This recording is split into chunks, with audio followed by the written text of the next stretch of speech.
प्रभु राम देव भगवान अल्लाह खुदा ईश आदि नाम एक ही शक्ति के हैं। वो कैसा है, कहां है, कैसे मिलता है, किसने देखा है? ये प्रश्नवाचक चिन्ह पूर्ण रूप से हटाने के लिए अवश्य सुनिए जगत गुरु तत्वदर्शी संत रामपाल जी महाराज के अमृत वचन, सर्व पवित्र धर्मों के पवित्र शास्त्रों के आधार पर। परमात्मा ने कहा कि तुम्हारी बात बड़ी करता हूं कि श्री रामचंद्र जी ने समुद्र पर पुल बनवा दिया, इसलिए आप उसको भगवान मानते हैं। वैसे तो यह कहानी न्यारी है, दास बताता रहता है। ये खुद भगवान कबीर साहब गए थे एक महात्मा मुनिंदर के रूप में, और इनकी अर्ज पर एक पत्थर को, एक पहाड़ को हल्का कर दिया था, चारों तरफ रेखा खींच दी थी कि ये फ्लोटिंग हो गया है, अरे ले जाओ पुल बांध लो। श्री राम के बस का ना था समुद्र पर पुल बनाना। तो परमात्मा कहते चल तुम्हारी बात बड़ी मानते हैं, वह तो बात तुम्हारे कहाँ समझ में आवेगी कि लंका पाट, समुद्र को पाट के यानी उसको पुल बना के छाप के, और लंका गया था कौन? तुम्हारी सीता का पति राम, सीता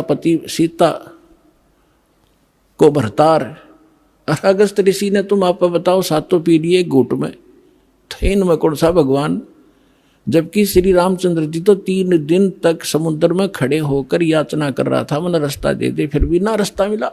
और अगस्त ऋषि ने एक घूंट में सारे पी लिए थे, फिर वापस छोड़ भर दिए। अगर ये इस तरह के अटपट से तुम भगवान को सिद्ध करना चाहते हो तो नो भी सिद्ध ना होता तुम्हारा। तो पुण्यात्माओं, सौभाग्य आपका, आपको ये तत्व ज्ञान प्राप्त हो रहा है। इसको तत्व ज्ञान कहते हैं। जो निष्कर्ष निकालना जाओ सारी कथाओं का, ये जड़ी बूटी तो सबने पता था, या तुलसा है या फलानी है या है, तो उनकी जड़ी उसका जो औषधि बना वो है वैद। तो ये दास है इस अध्यात्म मार्ग का वैद, और जड़ी बनाकर भगवान डर गए थे सतनाम और सार नाम की, जो आज दास के समझ में आ गई, और उसका परिणाम आप देख रहे हो।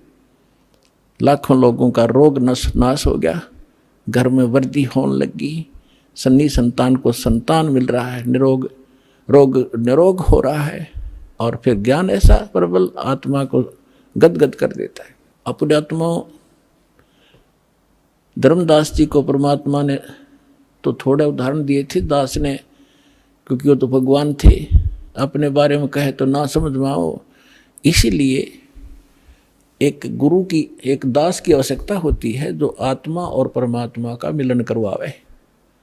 तो ये दास है इस विश्व में परमात्मा से मिलाने वाला, सच्चा ज्ञान बताने वाला, और काल के बंध से छुड़वाने वाला।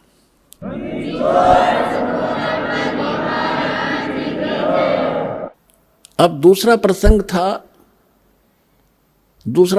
था धर्मदास जी का कि भगवान श्री कृष्ण ने सुदामा जी के 2 मुट्ठी चावल खा के और उनको धनी बना दिया, उसका एक महल बना दिया। परमात्मा बोले एक राजा का मित्र, उसके लिए कोई खास बात है? तुम आप बताते हो श्री राम कृष्ण जी तो राजा थे द्वारका के, एक मित्र के लिए एक ढूंढ बना दिया छोटा सा, एक दे दिए उसमें 200-400 रुपये, वो सारी उम्र बतेरे उसको। तो इसी से भगवान मान लिया। अब ये दास बताएगा। अपने आत्माओं, वैसे थोड़ी सी जो शिक्षाएं हैं, क्योंकि जो हम पहले ज्ञान सुना करते थे वो ज्ञान समझ लो प्राइमरी स्तर का था। ब्रह्मा विष्णु महेश को ये भगवान मानते थे, तो ये ज्ञान प्राथमिक पहली 5वीं कक्षा तक का समझो।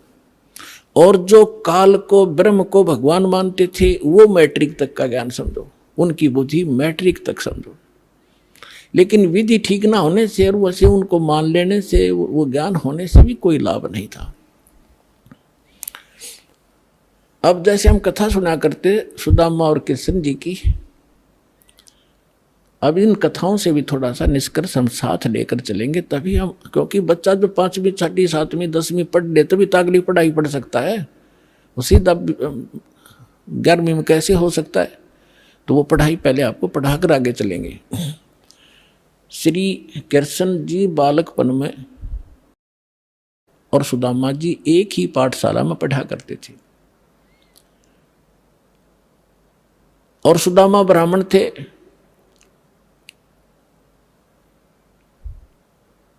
और ब्राह्मण भगवान से के ज्ञान से अवश्य परिचित होते हैं।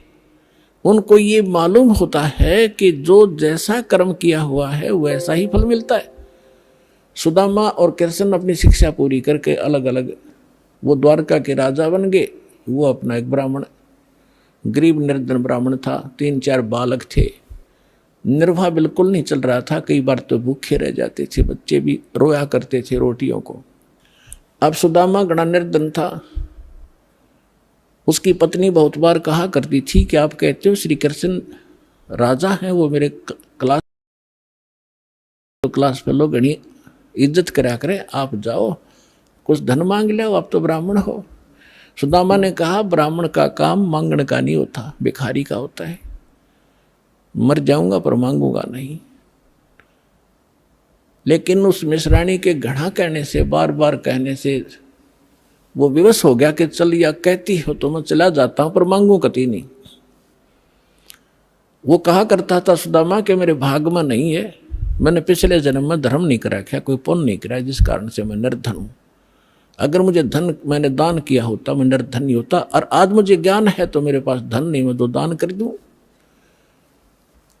अब जब वो चलने लगा, जैसे आज आप जी भी जाते हो कोई रिलेटिव के पास, मित्र के पास कुछ फल ले जाते हो, तो पहले कोई कसार ले जाया करता था, कोई चावल भून के ले जाता था। तो ऐसे वो कुछ चावल बांध दिए अगले, और तो हमारे पास कुछ है नहीं, अपने मित्र के पास यही ले जा। और फटे पुराने कपड़े जैसा भी है वो वहां चले गए। अब श्री कृष्ण जी ने उसकी हालत देखी, पूछा कि आओ मित्र, बहुत दिनों में मिले और क्या हाल है परिवार का। तो सुदामा जी ने कहा जी ठाठ है, भगवान की दया से कोई कमी नहीं किसी वस्तु की। लेकिन वो तो समझ गए थे, जिसी बालक थोड़े थे श्री कृष्ण जी, 3 लोग के मालिक हैं, वो समझ गए कि तो दुखी गणा हो रहा है। 7 दिन रखा वहीं पर कि बैठो, नहाओ धो, रोटी खाओ, अपने हाथों उनके शरण धोए मित्र के। अब 7 दिन के अंदर विश्वकर्मा को बुलाकर वहां महल बना दिया, पीछे थे, धन दे दिया, एक मेरे मित्र के पास भेज दो और उसको आजीवन धन दे दो। अब उधर से सुदामा जब चलने लगा, 7वें दिन के मित्र में जाता हूँ, बच्चों की याद सता रही है, एक अच्छा जाइए। उसके कपड़े सफेद बढ़िया बनवा दिए, दौड़ वो पहना दिए उसको। लेकिन चलते समय भी ये नहीं कहा कि मैं कुछ लेने आया था। लेकिन मन में दोष जरूर आ गया थोड़ा सा कि काहे का मित्र है, इसको नहीं पता मेरी क्या हालत थी, और मेरे से पूछा क्या हाल है, इसको खुद सोचना चाहिए था। ये इतना दोष आया था। रास्ते में क्या हुआ कि बदमाश लोगों ने देखा कि वो सेठ आवा है, अच्छे काचे कपड़े पहन रहा है, नए नए, उसको जाते ही पकड़ लिया। वह कपड़े भी उतार लिए सारे, जेब में कुछ था ही नहीं, वो उठा ले गए। अब फिर उसके मन में आई कि भाई गलती करी मैंने, मित्र का की आलोचना करी, जिसकी सजा मुझे ये मिल गई। क्योंकि हम भगत आत्मा इसी हिसाब ला लिया करन तुरंत। तो अब लंबी कहानी ना कहूँ, दास उसने आकर देखा कि महल बना है, बड़ा खुश हुआ, लेकिन मांगा नहीं। इसको ब्राह्मण कहते हैं। अरे ये ब्राह्मण इतने दर्दे तेरे नहीं हो जाएगा, तेरे पर करड़ाई आने वाली है, ये कर दे, फलान कर दे, श्राद्ध निकलवा ले, मेरी दक्षिणा इतनी दे दे, ये ब्राह्मण नहीं है। अब देखो, एक तुम भगवान मानते थे श्री कृष्ण जी को, विष्णु उर्फ विष्णु जी को, विष्णु ही श्री कृष्ण मानते हैं, और उन्होंने कितनी सहायता दे दी सुदामा जी को। एक मकान बना दिया छोटा सा पक्का, और एक जीवन का निर्वाह भी दे दिया। ना तो मोक्ष श्री कृष्ण का और ना मोक्ष सुदामा का। अब उस समर्थ परमात्मा ने क्या दिया, एक तैमुरलंग नाम का एक लोहार था मुसलमान धर्म में, और वो बहुत निर्धन थे, भेड़ बकरियों का पाली जाया करता था साहूकार लोगों का। उससे उस समय ये नोट नाट नहीं हुआ करते थे, बस दाने दे देते थे, कणक दे देते थे आपस में, तो जिससे वो दो माँ बेटा थे, पिता की मृत्यु हो चुकी थी। इतना निर्धन थे कि बस हैंड टू माउथ ही थी। उसकी माता बड़ी भाग्यवान थी, बहुत धार्मिक व्यक्ति की थी। कोई भी रास्ते चलता व्यक्ति आ जाता था उसके घर पे खाना खाए बिना जान नहीं देती थी। कई बार तो ऐसी स्थिति देखी है उन्होंने कि अतिथि आ गया, तैमूर लंग के संस्कार बढ़िया बने हुए थे और माँ ने रोटी बनाई, घर में एक अतिथि की रोटी थी, उसी अतिथि को खिला के स्वयं दोनों माँ बेटा भूखे सो जाया करते थे। ऐसे संस्कार उसके अंदर पड़े हुए थे। और ये पिछले जन्मों से परमात्मा के हंस थे तैमूर लंग भी, लेकिन हम बीच में गलती कर जाते इसलिए भटकते रहते। एक दिन तैमूर लंग बकरियां चरा रहा था साहूकारों की, स्वयं पाली बनकर, और जो खाना लेकर गया था घर से वो खा चुका था। अब परमात्मा उसी समय जिंदा महात्मा का रूप बनाकर उस पाली के पास पहुंच गए। तैमूर लंग के पास वृक्ष के नीचे बैठा था, बकरियां चर रही थी, कुछ वृक्षों के नीचे बैठी थी। तो तैमूर लंग ने कहा कि महात्मा, संस्कार थे माँ के कि कोई भी अतिथि मिल जाए बेटा भोजन की अवश्य प्रार्थना करना। क्या महाराज खाना खाओगे? कहाँ बेटा भूख लगी है। उसने कहा महाराज थोड़ी देर लेट आए थोड़े से, मैं भोजन खा चुका हूँ और अभी मैं घर से लाऊंगा, सामने घर है, थोड़ी दूरी पे है हमारा घर गाँव में, और अभी लाता। मेरी माँ बहुत अच्छी है, जाते बना देगी।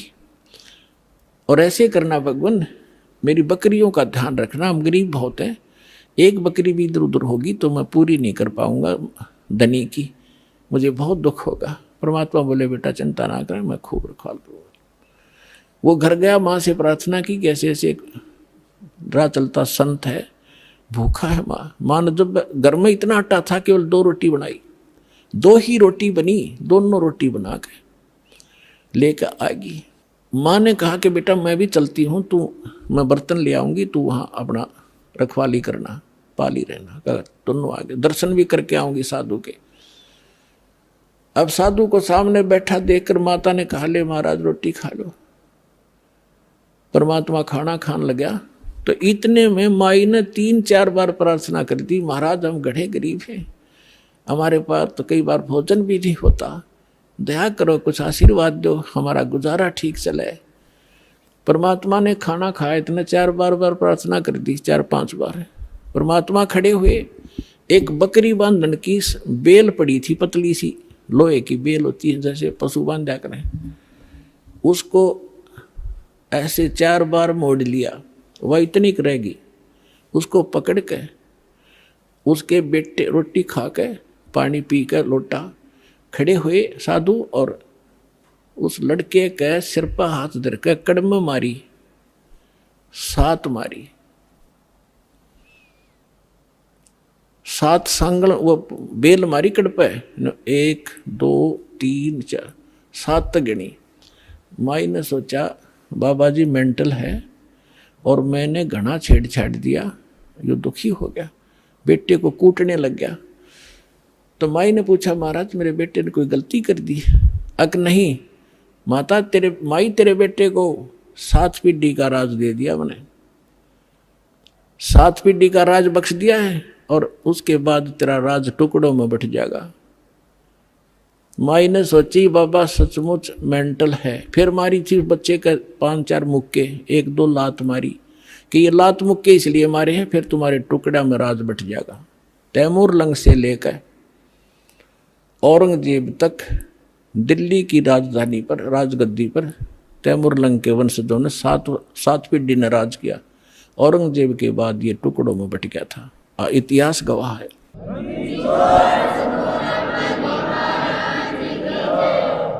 तैमूर लंग ने दिल्ली पर शासन किया था, अपना एक प्रतिनिधि यहाँ छोड़ दिया था जो उसको टैक्स देता था।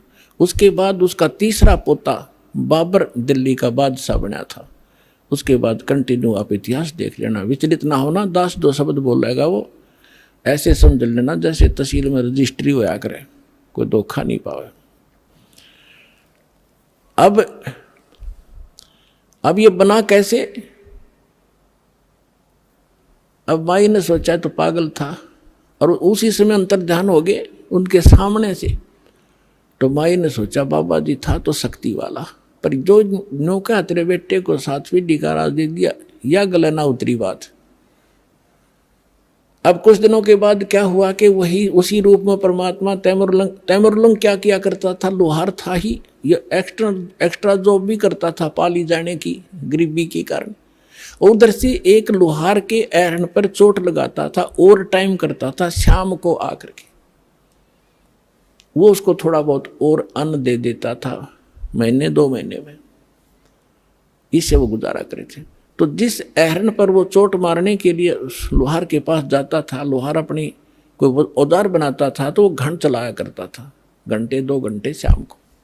लोहारों के पास इतना इसी समय शाम को ही ज्यादा कार्य होता था।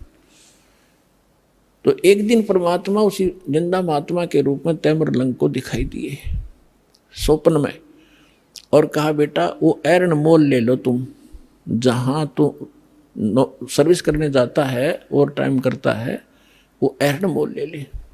तो उसने कहा महाराज हमारे पास तो पैसा नहीं, कि ऐसा कर तो उधार पर ले लेना, और उसके नीचे घना धन दाब रखा मैंने, हीरे मोती जवाहरात सोना, और उसको धीरे धीरे प्रयोग में लाना, किसी को पता ना लगने देना, ना दुनिया लूट लेगी तेरे से, और ये काम मैं करूँगा, तू उसे उधार की बात करना, वो उधार दे देगा, ये मेरा काम। परमात्मा जब सौदा बनाता है दोनों तरफ खड़े हो जाते हैं।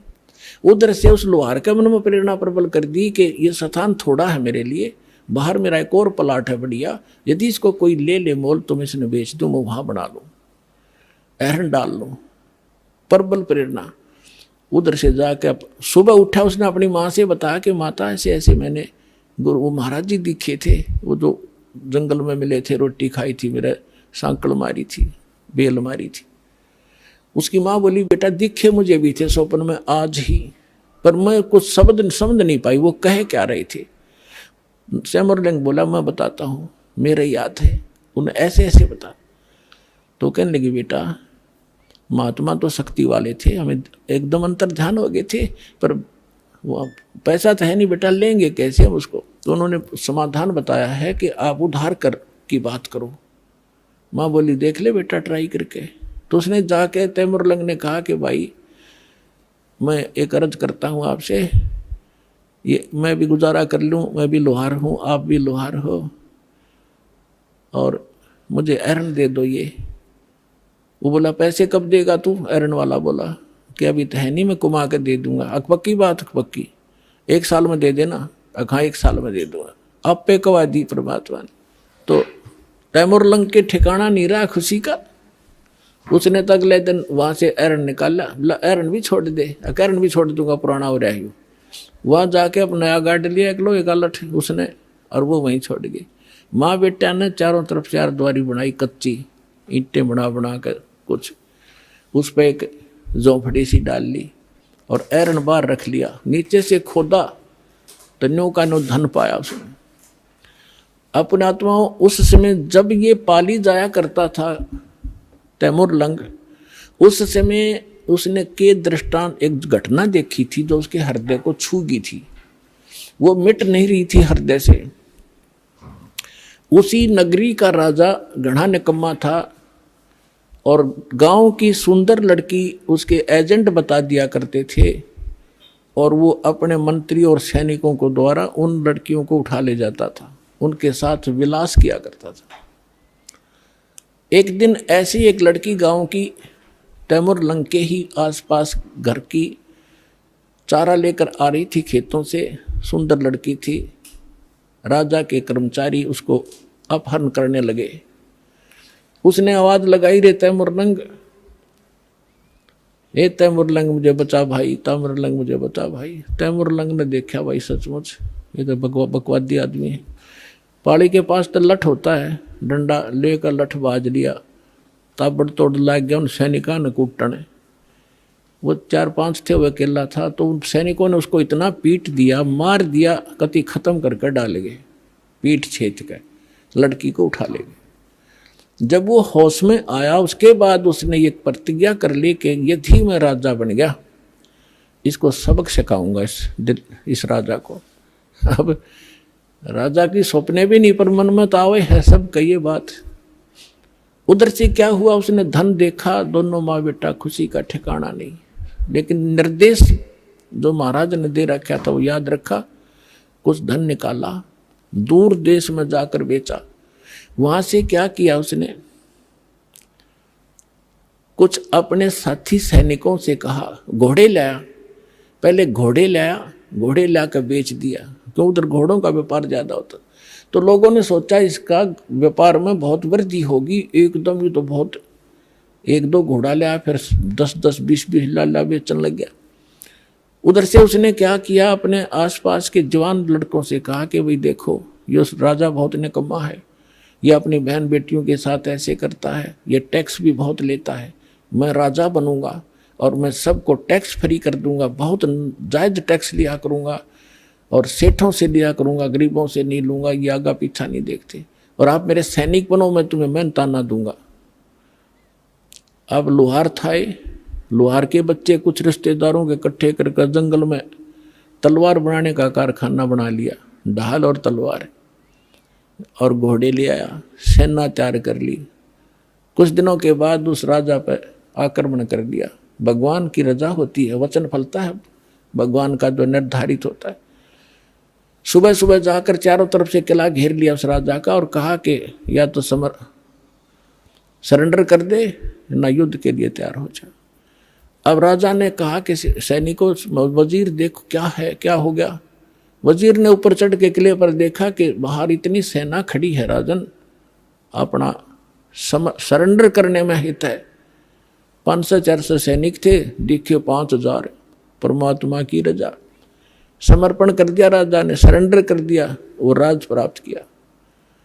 और उसको कहा कि आज मैं अगर परमात्मा से न डरने वाला होता, ये मुझे याद आया उसने कि मेरे को किसी संत ने आशीर्वाद दे रखा है, तुझे मारूंगा नहीं, तू नगरी छोड़ जा और या यहाँ एक सिंपल मैन की तरह रह, अपना गुजारा कर, रोटी बना रखा, नहीं तुझे भाग जाए यहाँ से।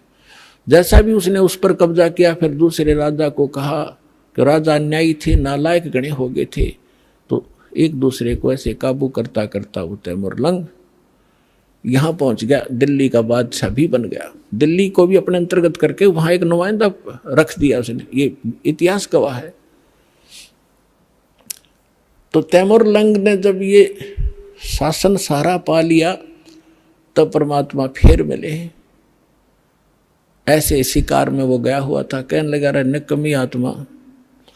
वो बैठा था तो वहां उसने बहुत सुंदर कपड़े पहन रखे थे तैमुरलंग ने, बहुत, यानी 2.5 रुपए की कीमत थी उसके पूरी ड्रेस की, उस समय के 2.5 और आज के 25,000, ये समझ लो। तो परमात्मा वहां खड़े थे, उनका वहां खाना खुना सैनिकों का हो रहा था, शिकार के लिए राजा गया हुआ था, वहां बैठा था। तो आके परमात्मा भी किसी अन्य रूप में वहां खड़े हो गए। तो कहने लगे राजा आपकी क्या कीमत है।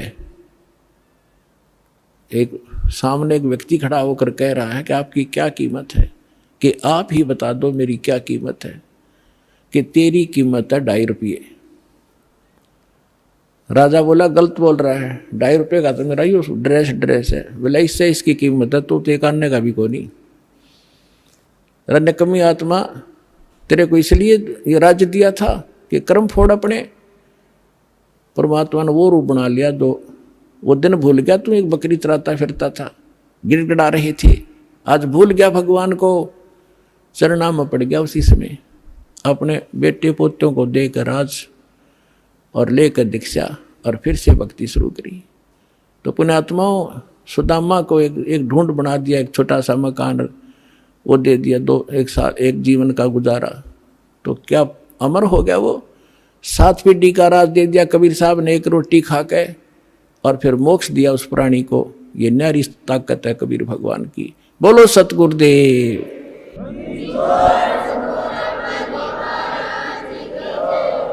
समर्थ का शरणाग हो, रंग होरी हो, कदे न हो ऐ काज राम रंग होरी हो। कि ऐसे समर्थ की शरण प्राप्त करो, यहां रहोगे तो जब तक मौत से रहोगे कोई आपत्ति नहीं आने देगा, यदि मर्यादा में रहे, और सतलोक जाओगे सदा का सुख हो जाएगा। बोलो सतगुरुदेव।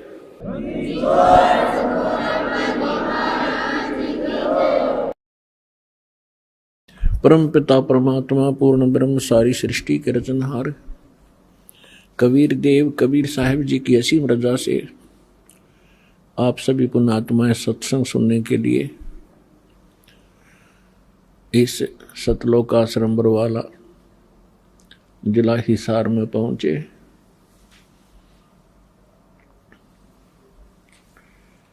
पुण्यात्माओं, आप बच्चे हो,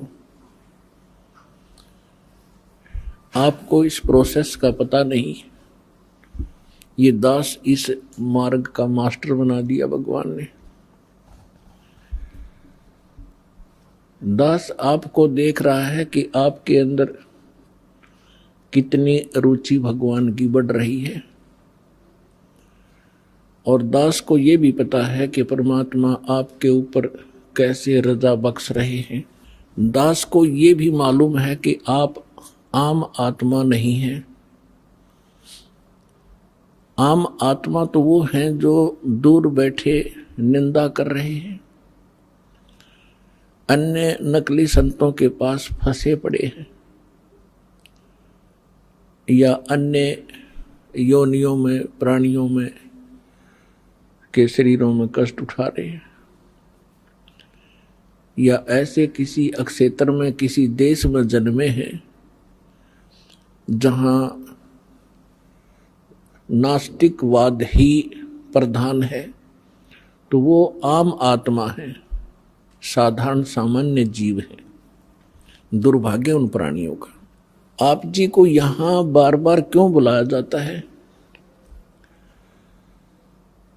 जैसे आप अपने बच्चों को स्कूल कॉलेज में भेजते हो और टीचर डेली बुलाता है, उनकी अटेंडेंस लगाता है,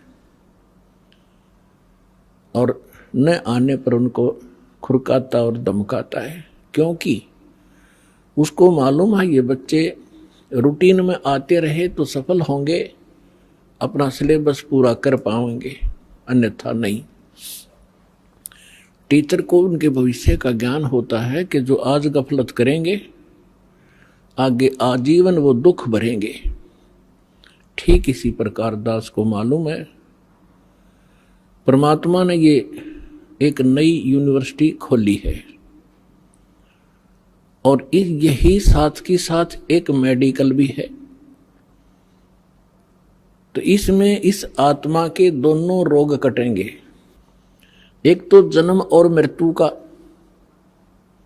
दूसरा जो कर्म संस्कार से आपको मानसिक पीड़ा, शारीरिक रोग या अन्य किसी कारण से तीन ताप का कष्ट आपके ऊपर जो कहर टूट रहा है, परमात्मा सबसे पहले आपको उसी से रिलीफ दिलाएंगे।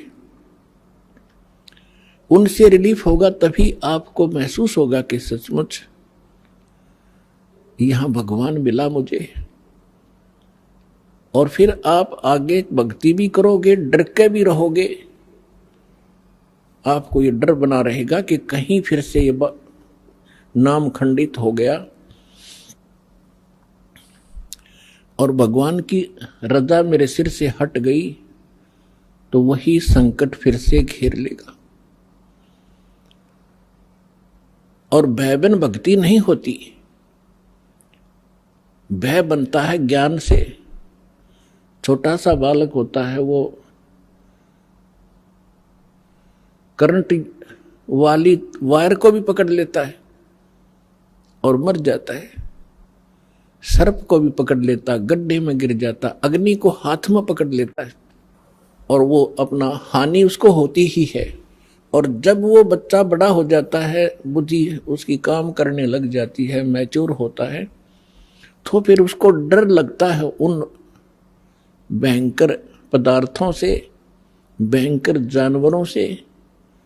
आप भी डरता है, औरों को भी सतर्क करता है कि सर्प है, इससे दूर हो जाओ, ये खा जाएगा, काट लेगा, बहुत विषैला जानवर है। इसी प्रकार बिजली के तार से औरों को भी बचाएगा, आप भी बचेगा। तो ये ज्ञान आपको यहां कराया जाएगा, आपकी बुद्धि मैच्योर होएगी, युवा होएगी, और फिर डर लगा करेगा। प्रत्येक पदार्थ से रिश्वत लोगे, हाथ कांप जाएंगे तुम्हारे। ये होगा जब जब आप सियाने हो जाओगे, मैच्योर आपके विचार हो जाएंगे, आपके हृदय में परमात्मा का जो ज्ञान दृढ़ हो जाएगा। तो आप जी को यहां क्यों बुलाया जाता है? आप तो बालक हो, खिलौने से खेलने की आदत बन गई, और सभी खेल रहे होते हैं तो दूसरे बच्चों की भी रुचि उसी में अधिक बनी रहती है। परमात्मा कहते हैं, होले सुहागन सुरता त्यार, तो मालक घर जाना है। फिर कहते हैं कि तेरे संग की कितनी जाली, तू क्यों लारी वार, और गुड़िया खेलत तन जन्म गंवा दिए, लाया नहीं विचार। गुड़िया खेलत यानी खिलौने से खेलते हुए इतना सारा जीवन नष्ट कर दिया। ये भी सोच के तूने अपने घर ससुराल भी जाना है, और तेरे साथ की और भी बहुत जा चुकी हैं, तूने भी जाना ही होगा। इसलिए वहां जाने से पहले अपनी तैयारी कर। अब जब तक लड़की यानी लड़का हो चाहे लड़की, लेकिन यहां परमात्मा आत्मा को संबोधित कर रहे हैं, चाहे वो स्त्री की है या पुरुष की। ये कौर कौर में ऊपर के चोले मंत्र है, अंदर मटेरियल एक जैसा है। तो परमात्मा ये समझाना चाहते हैं कि जैसे छोटे बच्चे खिलौनों से खेलते हैं, कोई कार ले रखी है छोटी सी, कोई घोड़ा ले रखा है, कोई मोटरसाइकिल, वो खिलौने की छोटी सी खड़ी है प्लास्टिक की, और उनको कोई बच्चा उठा लेता है तो वो रोता है, पैर पीटता है, बुरा हाल कर लेता है। जब उससे पूछा जाता है कि क्यों रो रहे हो, कि मेरी मोटरसाइकिल उठा ली। मोटरसाइकिल वो इतना खिलौना, उसको ओरिजिनल मान चुका वो, उसकी बुद्धि इतनी ही काम करती है। ऐसी बच्ची लड़कियां गुड्डा गुड्डी का खेल खेला करती हैं। एक कपड़े का गुड्डा बना लेते थे दुल्हा, एक उसकी दुल्हन, और छोटे छोटे कपड़ों के टुकड़ों से उनके सूट की सेट बना दिया करती थी, सैकड़ों की संख्या में। और फिर उस इतने से कपड़े को जो उसने मोड़ तोड़ कर एक सूट का रूप बनाकर रखा हुआ था, अपनी गठड़ी बांध रखी थी, बक्से में रखी छोटे से, उसमें से उसके एक कपड़े ने कोई उठा ले, टुकड़े ने गिनती करती थी। पहले दास ने देखी, छोटे छोटे, जब शिक्षा का इतना था नहीं, बच्चे इसी खेल से खेला करती बेटी बहनें, तो वो रोया करती थी। फिर उससे पूछते थे क्यों रो रही है, कि मेरी तिल, मेरा एक सूट गायब हो गया, मेरा ने किसी ने उठा लिया। इतना चीथड़ा था, कतरन थी एक। अब दुल्हा दुल्हन का खेल खेला करती थी, ये दुल्हा या दुल्हन।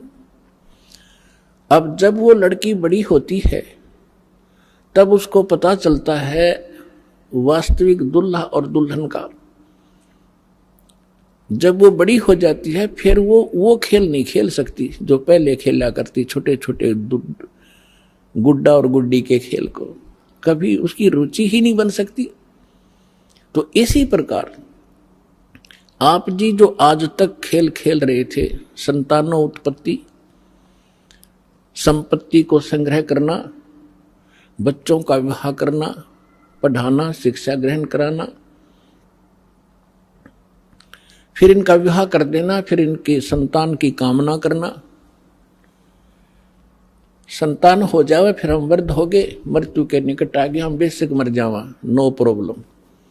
हमने ये सोच रखा था कि सुना सुनाया जैसे हम सुनते थे कि हमारा मनुष्य जीवन का काम पूरा होया। मनुष्य जीवन का तो शुरू भी ना करे आपने, ये तो एक जनसाधारण का काम करे जो। और जो आपको मिलना था, कई हमने देखे पहले जब ज्ञान नहीं था, बुढ़े बुजुर्ग बैठ कर बतलाया करते थे और कहा करते थे भाई, जैसे कोई बाहर का आ जाता था अतिथि, उससे कुशल मंगल पूछा करते थे, फिर संतान पूछा करते थे। वो बताता था कि 2 लड़के 2 लड़की, परमात्मा की दया से 2 लड़के हुए 2 लड़की हुई, उनका विवाह कर दिया, उनका भी देवता देवती होगी, पोते पोती होगी। मेरा काम पूरा होया, भगवान बेशक ठाले। बस इतना सा हमारा ये बुद्धि सीमित होगी थी, एक हमने लास्ट एंड फाइनल काम मान रखा था। तो अब परमात्मा के ज्ञान से पता चला कि जो करना चाहिए था मनुष्य जीवन से वो तो शुरू भी ना करे आपने।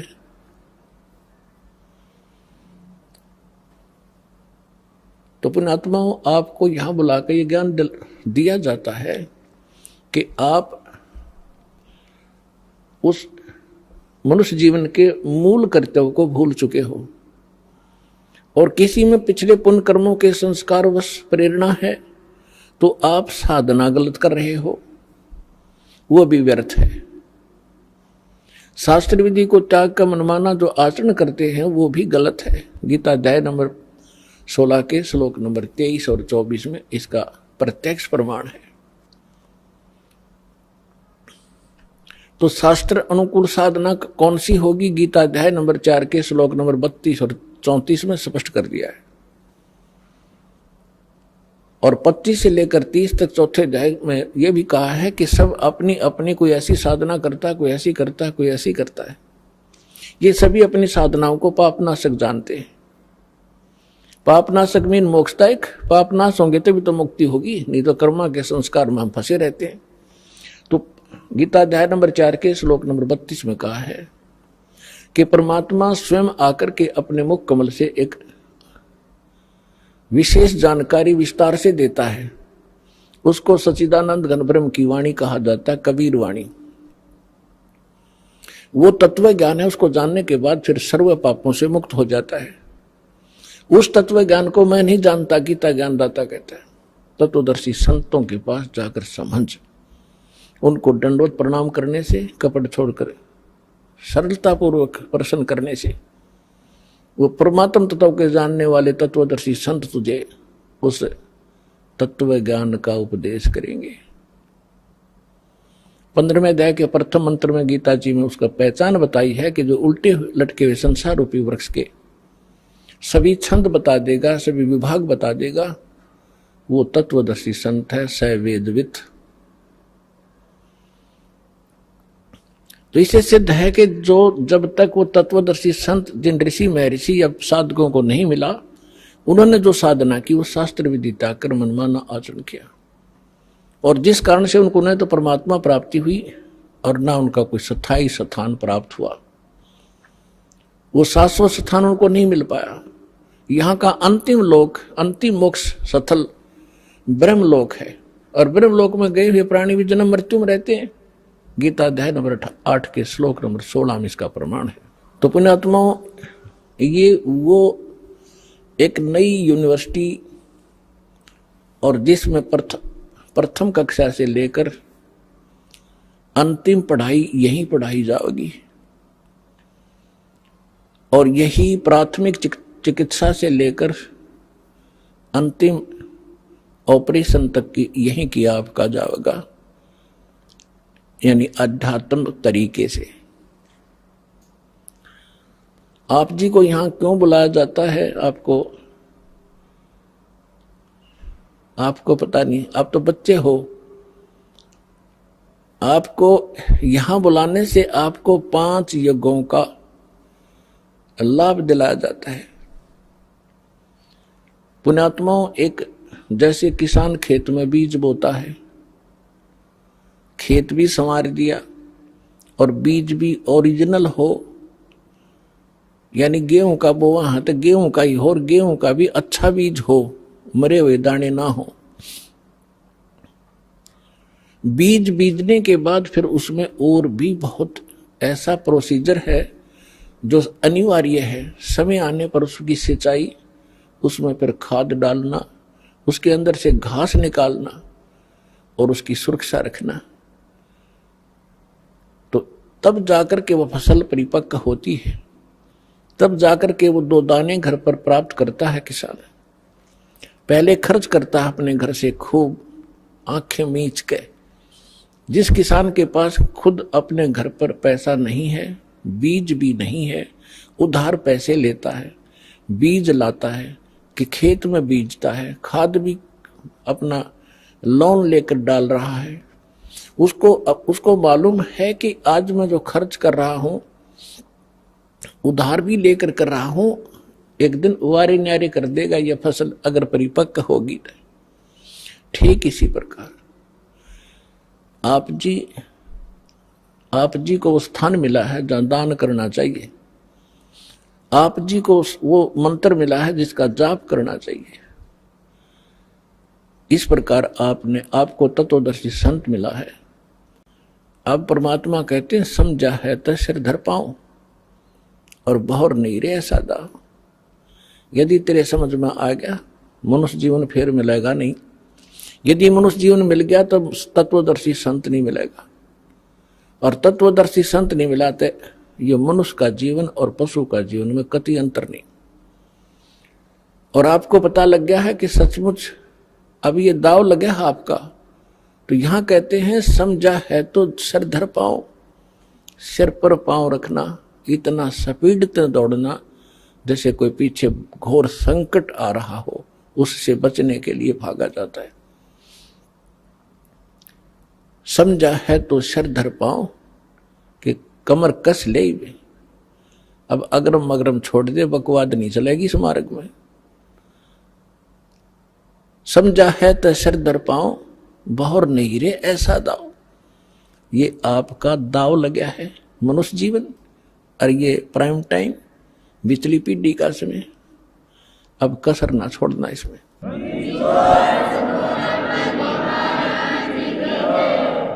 अब आपको यहां बुलाया जाता है, आपके जो इस ज्ञान से परिचित नहीं, क्योंकि ज्ञान तो सत्संग माने से, वो सत्संग को एक सेकेंडरी थिंग समझ रहे हैं कि जो ऐसे बाद में देखेंगे वर्द हो जाएंगे, जब अभी तो छोटे छोटे बच्चे हैं, ये भी तो पालने हैं। ये लोक वेद हमारे दिमाग में घर करा हुआ है, तो जो यहां नहीं आते उनकी सोच तो वही है। तो उनकी सोच के, उनके विचारों से आपने दुखी नहीं होना चाहिए। वो कुछ भी बोल रहे हैं, कुछ भी कहें, ये समझ लो बालक हैं छोटे छोटे, इनको पता नहीं। आपको वो व्यंग भी करते होंगे कि चल पड़ते हैं, तीसरे दिन जाते हैं बरवाला कर रहे हैं, अपना बालक ना पाले जाते हैं, देखना कुछ दिन में इनका विनाश हो जाएगा, इतना खर्चा करते हैं। तो पुण्यात्माओं, उनकी बातों में ना आना, परमात्मा के विधान के अनुसार अपने आगे कदम बढ़ाना।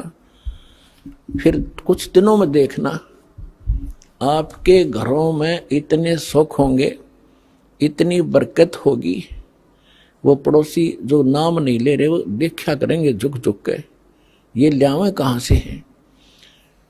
अब पीछे हमारे भक्तों के साथ भी ऐसा ही यहाँ हरियाणा में होने लगा।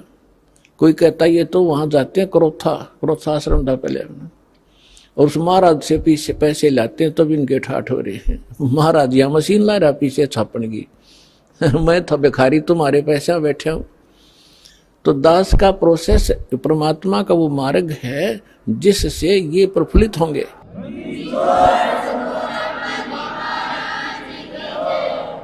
और ये काम भी करते ना दिखते, तीसरे दिन 10वें दिन सत्संग में जाते रहते हैं, और इनके सारे ठाठ हो गए, कार भी ले ली, मकान भी बढ़िया बना लिया।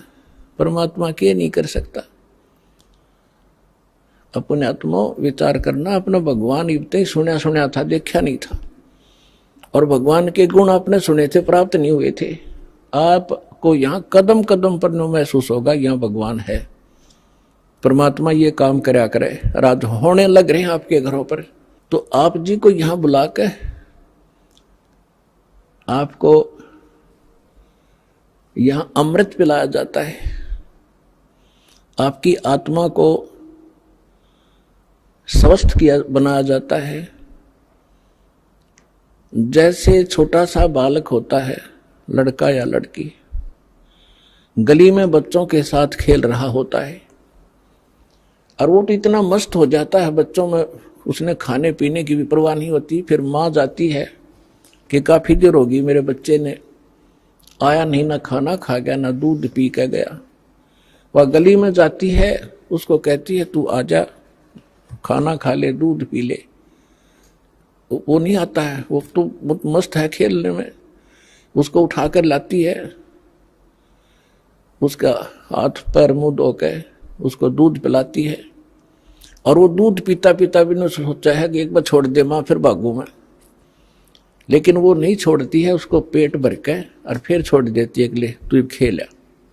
आइए अब हम उन श्रद्धालुओं के अनुभव जानते हैं जो जगत गुरु तत्वदर्शी संत रामपाल जी महाराज जी से दीक्षा प्राप्त कर चुके हैं तथा उनके द्वारा बताए गए भक्ति मार्ग पर चल रहे हैं। नमस्कार सर।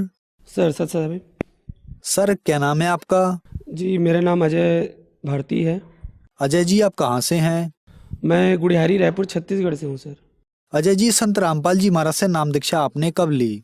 सर मैं संत रामपाल जी महाराज जी से नाम उपदेश 14/10/2019 में लिया है जी। संत रामपाल जी महाराज से नाम दीक्षा लेने से पहले आप क्या भक्ति साधनाएं करते थे? मैं शंकर भगवान मेरा इष्ट देवता था, मैं उसकी पूजा पाठ करता था, नवरात्रि उपवास भी रहता था, 9 दिन उपवास भी रहता था, घर में लड्डू गोपाल भी रखा हुआ था, मैं उसकी भी पूजा पाठ करता था। मतलब सर जी मैं बताऊं क्या कि जैसे माताएं बहनें जैसे भक्ति करते थे, मैं सेम वैसे ही भक्ति करता था। 15-15 दिन में एकादशी उपवास भी रहता था। लेकिन भगत जी मुझे कोई लाभ नहीं हुआ। सबसे बड़ा विडंबना की बात यह है कि मेरी भक्ति बिल्कुल शास्त्र के विपरीत चल रही थी, जिसके कारण मैं नशे में भी बहुत पड़ गया था भगत जी। आज से लगभग 10 साल पहले मेरे यहाँ पिताजी का देहांत हुआ, जिसके बाद मैं काफ़ी नशे में लिप्त हो गया था। इतना नशा करता था भगत जी कि मेरी माता जी और मेरी बहन मुझे ठेके से उठा के लाते थे, जो शराब की भट्टी होता था। मैं जहाँ ड्यूटी जाता था भगत जी, वहाँ के भी मेरे मित्र बंधु लोग भी मुझे घर तक पहुँचाते थे। मैं इतना नशे में लिप्त हो गया था भगत जी, फिर भी मैं पूजा पाठ करता था कि शायद कहीं मुझे शांति मिले, मुझे मोक्ष मिले, लेकिन ऐसा कुछ भी नहीं हुआ। तो फिर आप संत रामपाल जी महाराज की शरण में कैसे आए? सर हुआ ये कि मेरे छोटे वाली बहन का पति, मेरा दामाद जी, उन्होंने संत रामपाल जी महाराज जी का सत्संग सुन रखा था। उन्होंने मुझे कॉल करके बताया कि मैंने ज्ञान गंगा बुक और जीने की राह, ये दोनों पुस्तक ऑर्डर किया है। तो मेरा घर तो काफ़ी दूर है, इसीलिए भगत जी उन्होंने मेरे घर में वो ऑर्डर पता लिखवा दिया था। तो एक संतोष भगत जी है जिन्होंने वो बुक मेरे घर में लाया। लेकिन भगत जी मैं बुक तो पढ़ता ही नहीं था, रख दिया था। मैं एक बात और बताना भूल गया था कि जिस भी देवी देवता की मैं पूजा पाठ करता था, तो मैंने सुन रखा था कि गुरु बनाना जरूरी है, गुरु बिना तो मोक्ष होता नहीं। तो मैंने गुरु ढूंढा कि कौन से गुरु जो मुझे सच्चा ज्ञान दे सके और सच्ची भक्ति दिला सके और जो मुझे इस पृथ्वी लोक से मोक्ष दिला सके। तो मेरा एक मित्र था जिन्होंने मुझे राय दिया कि आप राधा स्वामी पंथ में जाइए। सर मैं 5 साल तक राधा स्वामी पंथ में जुड़ा रहा, लंगर सेवा भी करता था और उनके बताए हुए भक्ति साधना भी करता था। रात के 3 बजे मैं उठ के उसकी भक्ति करता था, साधना करता था, फिर भी मुझे कोई भी लाभ नहीं हुआ भगत जी। हुआ ये भगत जी कि एक दिन परमात्मा बंदी छोड़ सदगुरु रामपाल जी महाराज ने अंदर से प्रेरणा किया और मैं ज्ञान गंगा बुक जो है उसको पढ़ना चालू किया भगत जी। जैसे मैंने पढ़ना चालू किया तो उसमें 4-5 पेज पढ़ा ही था, जिसमें एक वाणी लिखी थी कि मदिरा पीवे कड़वा पानी और 70 जन्म कुत्ते के जानी। सर मैं अंदर से एकदम हिल गया कि जो नशा करता है वो 70 जन्म तक कुत्ते का जन्म ले गया। ये पढ़ने के बाद सर कोई भी नशा नहीं करेगा।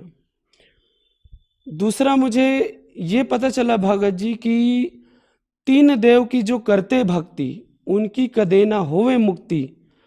जिस देवी देवताओं की मैं पूजा पाठ करता था, ब्रह्मा विष्णु महेश दुर्गा गणेश, ये तो सब नासवान हैं, इनकी भी जन्म मृत्यु होती है। सर इनके भी आयु सुनिश्चित कर रखी है विधाता ने, और इनकी भी जन्म मृत्यु होती है तो मुझे कैसे मोक्ष दिला पाएंगे। फिर भगत जी मैं ज्ञान गंगा बुक पढ़ा।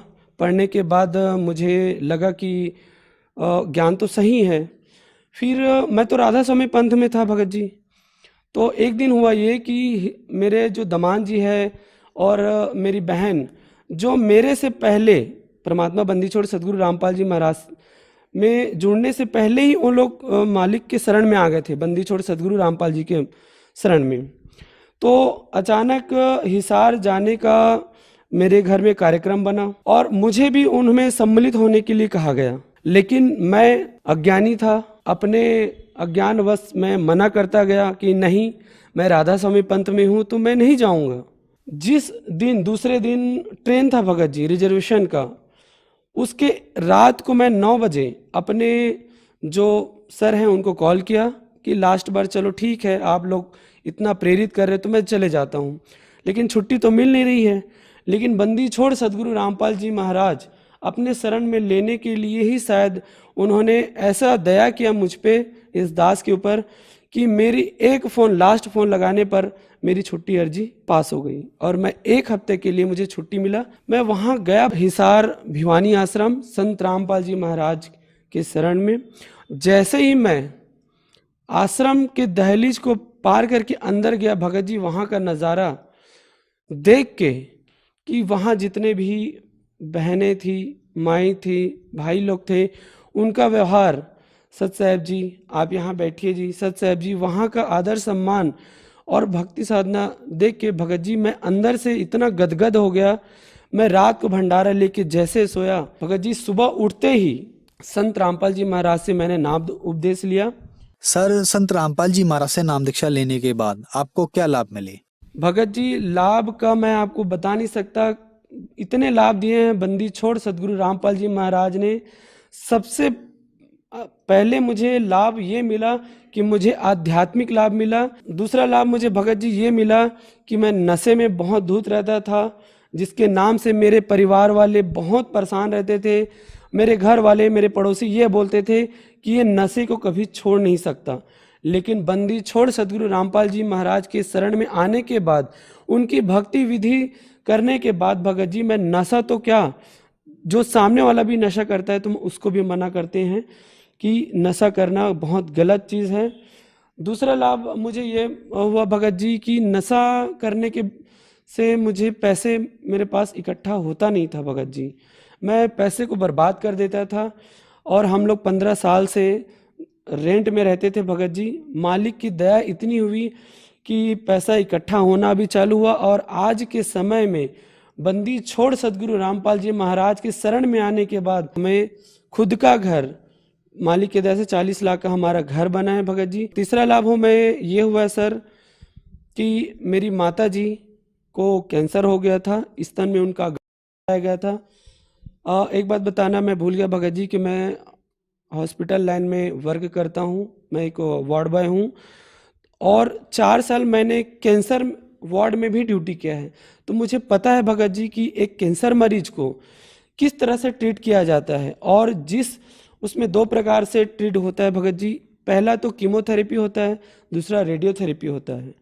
इन दोनों थेरेपियों से मरीज की स्थिति इतनी खराब हो जाती है कि क्या बताएं भगत जी। हम लोग डर गए थे कि माता जी का कैंसर बताया गया, डॉक्टर ने कहा कि ऑपरेशन करना पड़ेगा। तो हमने कहा कि ऑपरेशन करने से क्या होगा, तो उन्होंने कहा कि ऑपरेशन करने से शायद जान बच सकती है, लेकिन हमने जैसे जांच कराया भगत जी, तो डॉक्टर ने साफ मना कर दिया कि माता जी का उम्र ज़्यादा हो चुका है, हम लोग ऑपरेशन नहीं करेंगे, ऐसे ही आपको ज़िंदगी भर तक आपकी माँ को दवाई खानी पड़ेगी। भगत जी, चूँकि मैं हॉस्पिटल लाइन में हूँ तो मुझे पता है कि माता जी का जो कैंसर था वो 3rd स्टेज में था, डॉक्टर ने भी स्पष्ट बता दिया था।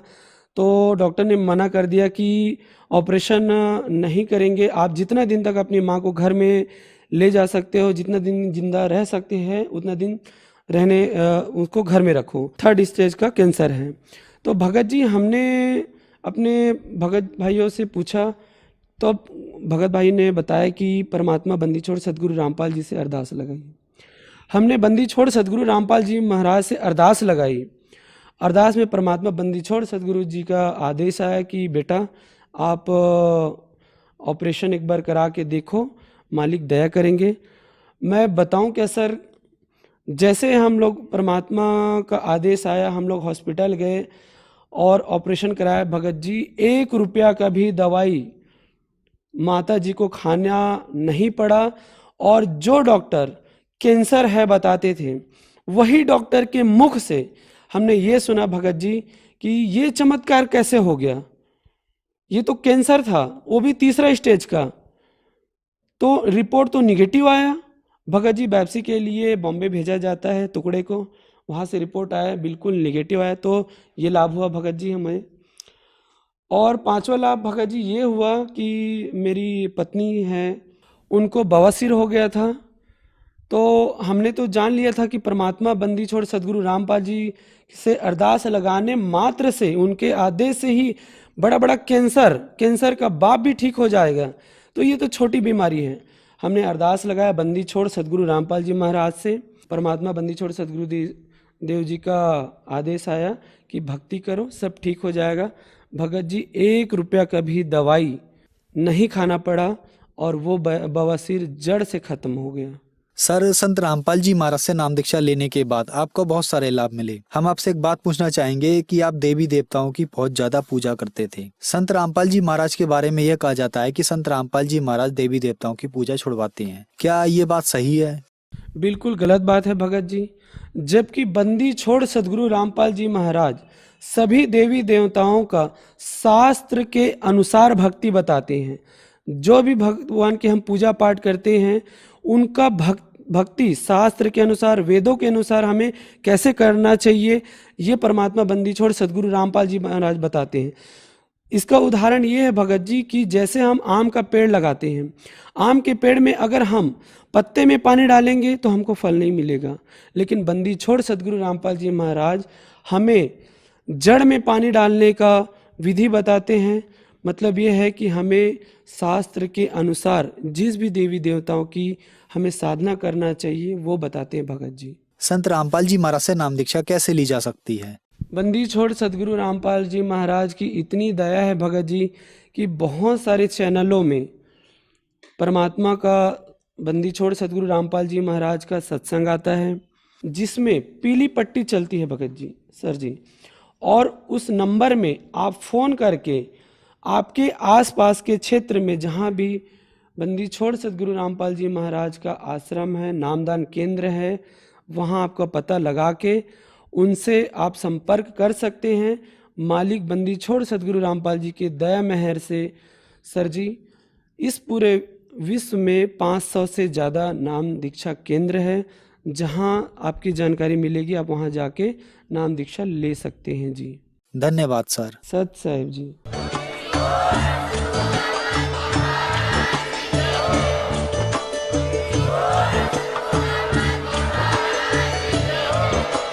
आप सुन रहे थे जगत गुरु तत्वदर्शी संत रामपाल जी महाराज जी के मंगल प्रवचन। अधिक जानकारी के लिए विजिट कीजिए हमारी वेबसाइट www.jagatgururampalji.org। संत रामपाल जी महाराज जी के शुभ आशीर्वाद से पूरे विश्व भर में 500 से भी ज्यादा नाम दीक्षा केंद्र हैं, जिन पर संत रामपाल जी महाराज जी द्वारा ऑनलाइन निशुल्क नाम दीक्षा दी जा रही है। अपने नजदीकी नाम दीक्षा केंद्र का पता करने के लिए संपर्क करें 8222880541।